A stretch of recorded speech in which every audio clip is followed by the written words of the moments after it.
काय लोक म्हणतात काय तुम्ही वाटताय काय, म्हणजे सरकारचं काय काम असतं? सर्वसामान्य कुटुंबातल्या सर्वसामान्य माणसाला सरकार म्हणून काहीतरी आधार मिळाला पाहिजे ही भावना असते, आणि मग ती मी पूर्ण केली.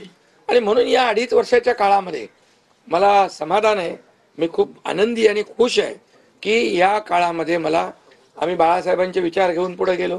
आनंद दिघे साहेबांची शिकवण आमच्या गाठीशी होती, आणि केंद्रातून आदरणीय प्रधानमंत्री मोदी साहेबांचं आणि अमित शहा साहेबांचं पूर्ण पाठबळ आम्हाला होतं.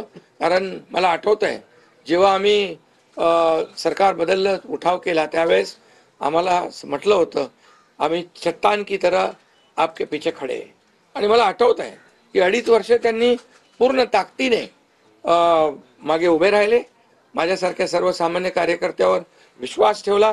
2.5 वर्ष त्यांनी मला मुख्यमंत्री म्हणजे सुरुवातीला जी मुख्यमंत्री पदाची जबाबदारी दिली ते दिवस मला आठवत आहेत.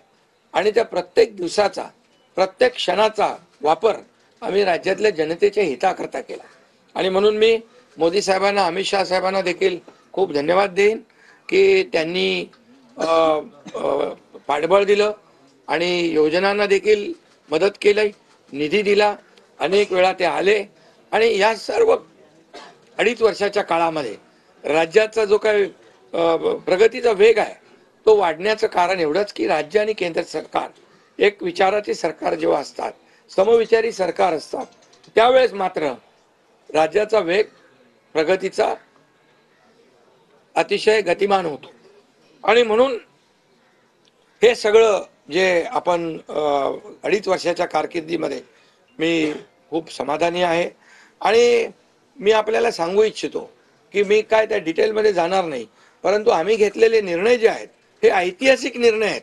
आतापर्यंतच्या इतिहासामध्ये कधीही कुठल्याही सरकारने एवढे निर्णय घेतले नव्हते. त्याचे साक्षीदार तुम्ही पण आहात. पत्रकारांचे पण विषय असतील तेही आम्ही सोडवले, सगळ्यांचे सोडवले विषय, कोणाचे ठेवले नाही.